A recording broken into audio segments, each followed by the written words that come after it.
What a nice day. Ooh, darkness.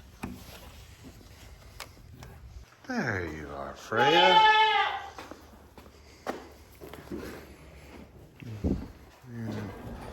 Eating your scraps that fell? Hmm?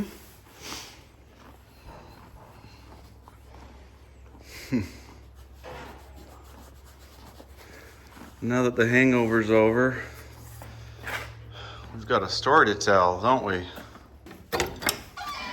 Freya, for those of you who may not know, is a 3-year-old Rocky Mountain mare that we picked up about a year ago. She is still green, not broke to ride yet, but we're working on her, with her, aren't we?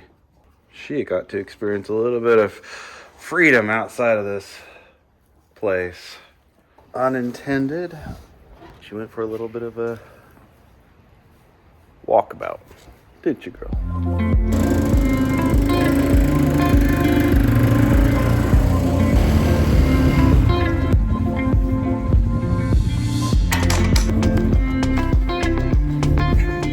Alright, so our story begins right here at this gate.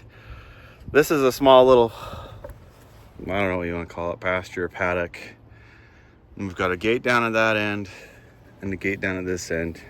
And you've got to get through both to get out to the field. And that's where Freya spends most of her time, is just out there. We sometimes will open this up, let her come in and graze off the grass. Certainly when the grass is growing. Anyway, the other night, I was out working out in the field there and on the perimeter fencing. I think we got some footage of this. Looking for breaks in the fence line. We'd just gotten through a nasty storm. I was looking for downed tree limbs that may have broke the fence, and looking for stuff I needed to repair so that Freya wouldn't get out. Found a section, found a tree limb that had fallen down. Actually, here it is. I drug it up here with the tractor. This old dead tree fell over, broke the fence line. So I went out and I fixed it. By the time I was done fixing it, it was dusk. The sun had gone down below the horizon, and there was enough light, you know, that moment at dusk where you can still see. And I got to this point. I was on my way back, cleaning up. In fact, I bet you, yep, the wiring I used to fix the fence is still in there. And I got to this point, and I needed to get through this gate. On my way back, I had seen Freya. I had stopped over there, and just said hello, talked to her on my way out. It was dusk. I know that she doesn't like to wander too far at night, so didn't think anything of it. And I came driving over here, went through that gate, and didn't close it behind me because I was thinking, I'll leave it open and she's not gonna follow me. Well, she was following me. I get up to this gate just like this. I've got maybe 4 feet between the four-wheeler and the gate. My thought was, open this gate, and it can open both ways. It can come this way or it can go that way. I opened it and pushed it open just a little bit, and then I was gonna get on the four-wheeler and push the gate open and get out and quickly close it. I got off the four-wheeler and noticed Freya was standing right here. She had followed me over. And so I was a little bit worried. Okay, well, I can't let her get out. So I kind of pushed her back a little bit. I often do that. I'll push her back and she'll stay back, because I didn't want her getting up in this space close to the fence. I pushed her back, and then I opened the fence. I opened it 2 feet, maybe 2 feet. So the gap, just like that. And I'm like, done this before with her. She doesn't usually get out. She doesn't usually crowd me. And I get back. She's still standing where I left her. And I throw my leg over the four-wheeler. And she just darts right out. Just as quick as she could. Nice trot right out the gate. And it's like great. It's dusk. Visibility is getting really low. And I've got a horse loose on the property. I had been filming the fence repair and I was using my cell phone to do that. And literally, I grabbed my phone out of my pocket at that moment because I'm going to call Trish and say, hey, come help me, the horse is out. Phone, I click to turn the screen on and it dies. Power save mode, battery's exhausted. Like, great. And this horse, I don't know what got into her. I think maybe because she's in heat, I don't know. She's just trotting around like, this is great. Life is good, I'm free. Trotting around, and I'm just like, I don't want to spook her, you know, it's dark. She comes over to the turkeys, and I'm just like, I got to get inside and get some help. So I book it for the house, open the front door, yell as loud as I can, horse is out, need help, come quick. And then I come back and try and get her, basically. Didn't have a halter, didn't have lead rope or anything. I thought if I can get her in a corner calmly, she'll let me put my arms around her neck and I can keep her there until someone can come help me. Well, she wanders on over here to Lula, who's out with the goats. We usually put them away right after dusk. And so Lula was out. And she comes over here near the garden. And I'm standing over here by the shed and kind of just trying to put pressure on her to keep her from going out that way because we have no fencing on the front end of this property. And she's back in here. And I've seen Lula and her. They are they like to play, we'll say that. They'll come up to the fence to each other just like Lula's doing right now. And then Lula will just start barking, and then Freya likes to tease her and whatever.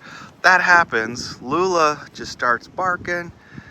Freya just bolts in a full-on run from about right here, just books it straight across, right past me and out that way. By this time, Trish had come out the front door of the house and she was standing out that way. And I'm just like, here, watch out, be careful. You know, because it's dark. I don't want her to just plow over people. Not completely dark, it's dusk. And she just heads for the trees. And we lose her. Couldn't see her anymore. Went over to the trees. And I mean, it's just at the point, it's basically dark. Great. Lost the horse in the dark. What am I gonna do? I've never been in this situation before. How do I deal with this? So I grabbed the four-wheeler, come back, grab the in the process of all this, I dropped the key to the four-wheeler. I don't know why, I don't know how, I just dropped it. I think when I had it in my hand with my gloves and I dropped my gloves to just run and try and get Freya. Frenzy moment. So I'm like, crap, I need to get out there and I need to get out there fast. Grab the four-wheeler, that's the first thing on my mind. So I come back, look for the keys.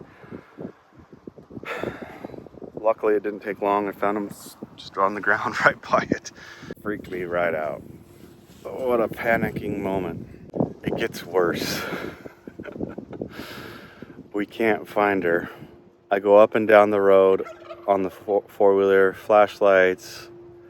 To make matters worse, there are a pair of dogs that roam the area. There have been several sets of dogs that roam the area. The current set of dogs, as I'm driving down the road in the direction she was sort of headed, I see the dogs coming out of the trees, and I'm like, great. I'm sure they helped push her deeper into the woods. It was that moment that I'm like, I don't think we're gonna find her tonight. It's too dark. She's in the thick of the woods. She's not, the dogs pushed her away from heading toward any type of a clearing where I might find her. So what do? Never been in this situation before. So the next thing we do is, all right, we gotta at least get in the truck, start driving down some of these roads around here and see if we can't see her from the road in the tree line or something like that. We hop in the truck, Trish and I together. I've got all the ropes, everything I need, and we head out. And we go down this dirt road, and there's this side road that shoots off from it, and it's a loose gravel, and it looks soft. And so we head down it. I said, hey, let's go down there. It's more toward the direction she was being pushed, and maybe we'll see her. And then that's when things got worse. All right, I'm out here at the site of our next problem. We came down this dirt road and soon realized that it was a dead end. I was a little nervous coming down. I could feel that the ground was softer than normal, and yeah, skinny road, not enough room to turn around, so we decided to back out of it. And as I'm backing out of it, trying to utilize the rear view camera, backup camera on the truck, but it was dark, unfamiliar, and I veered off the road. And this giant puddle, which the camera does not do justice, is the result of missing the road. And I don't know how I missed it. This road is straight through here. But somehow the back end ends up over here. And I'm going fast enough that before I realize it, the whole driver's side of the truck is buried. So after freaking out and panicking, I assess the situation, and I decide that I'm going to do all I can before I try and ruin someone else's evening. I walk back home and grab the tractor because maybe the tractor can pull it out. And so I brought the tractor back up here because I need to finish cleaning up the disaster that created. I hook up to the truck, the front of the truck, thinking I'll pull it forward. I have a better chance of going forward out of the trench that I made than creating a bigger trench going backwards. And I have this big tow strap that's in the truck. Get it out, hook it up to the front of the truck, hook it up to the back of the tractor, and just throw the sucker in lowest gear she's got, 4-wheel drive, lock the differential, and start pulling. And for about 5 seconds, there was hope. The truck started to slide forward. Things were looking great, and then it stopped. It all just stopped. Being that this is a freshly graveled drive to that home, it's just soft. It's just soft. It's like, it's hard to get any traction on it, you know? Even in this packed down section, it's so wet and damp. The tractor just dug in. The wheels all spun, and I created this huge pit. I spent the next, I don't know, half an hour trying different things, tugging on it, and I've leveled it out some, and these mud puddles are from me, and it's wavy right here. Not as near as bad as it looked when I was done, but yeah, the tractor wasn't doing it. That's when I decided to call a friend. So closest person I know is a guy named Wes, good friend. Call Wes. Wes is out on the town with his wife, but bless his heart, he was willing to come out here and help. So he said, I'll be right there. Send me a Google Maps pin, and I'm about 25-30 minutes out. So send him the pin. Trish and I start talking, assessing the situation. And I'm just thinking, this truck is stuck. It was tilted 19 degrees. Pretty good tilt to it. It was buried, sitting on the frame. No traction at all. And this mud is it's just a clay, gooey, thick mess. So I call Wes back and I say, Wes, I don't think another pickup truck is going to be able to get this thing out. There's just not a good footing for the truck to sit on. We're going to need some heavy equipment. I'm going to call a wrecker. So we call a wrecker. And he comes with his truck and he struggled. In his words, I believe he said, yeah, she groaned a bit. That was I don't remember what he said. Just remember him saying it was a workout for the truck to get her out.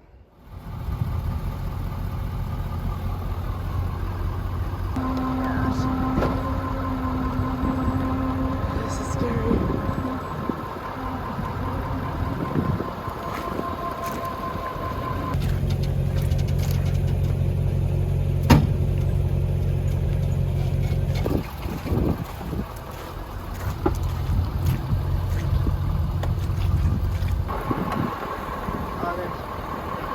It's doing good. You're about halfway out. Tipped Yeah. on an angle of 19 degrees. Oh my gosh. It's a little bit terrifying. It's a little unnerving being in here. Is it? I can imagine. Oh my gosh. There's no way. This guy's a lifesaver. Holy buckets. Oh, we're almost done. Are the wheels just sliding or are they rolling? Moving? I think they're just sliding. I can't tell. Yeah, they're just sliding. Oh my gosh! That is so deep! How deep? It's probably 4 feet. Up to your knees or your Oh waist? yeah, more than my knees. It's probably up to my hips. Wow. It is so soft. Yeah. I just cannot believe it. This guy needs a tip. Serious. Almost out. Yeah, you're. Just the back end anyway. Oh, the front end's close. It's. Has he driven at all? He hasn't, has he? No.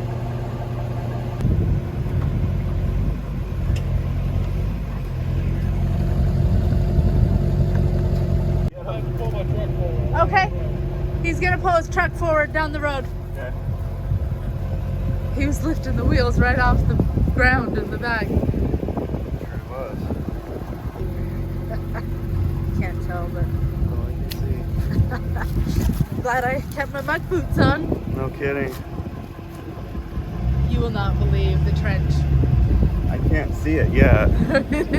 You will be amazed.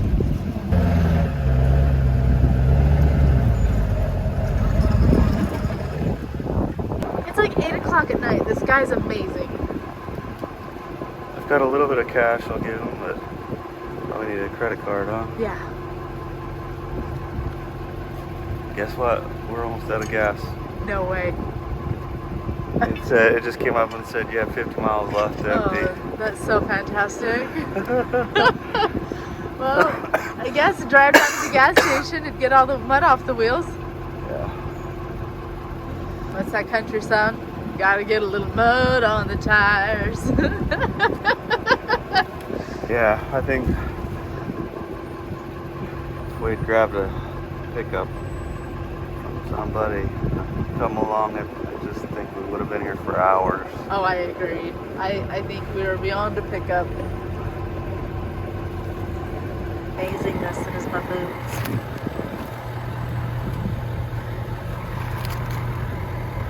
So I think he's out. I think you're on the road.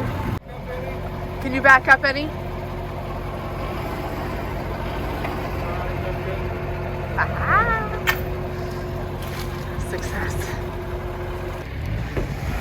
right, we're officially out.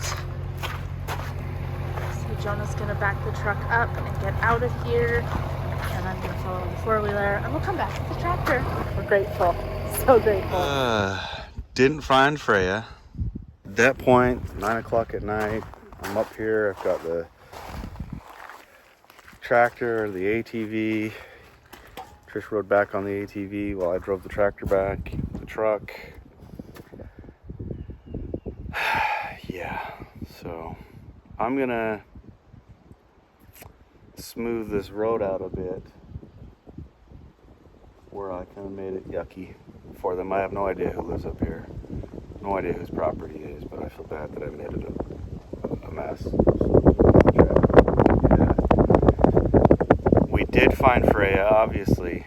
The next day, someone found her. She found another horse. They corralled her, kept her. We went and picked her up. I don't have footage of that. I wish I did. But yeah, quite the adventure. You just can never be too careful, especially with a large animal like that. I was freaking out, thinking she was going to get hurt, but more importantly, that someone else would get hurt, that at night they would hit her in a car or something, you know, just all kinds of things go through your mind. I know there's coyotes out here, you know, wild dogs, neighbors that don't keep dogs contained, all kinds of things. And I was prepared for the worst in my mind and hoped and prayed for the best. And in the end, it all worked out.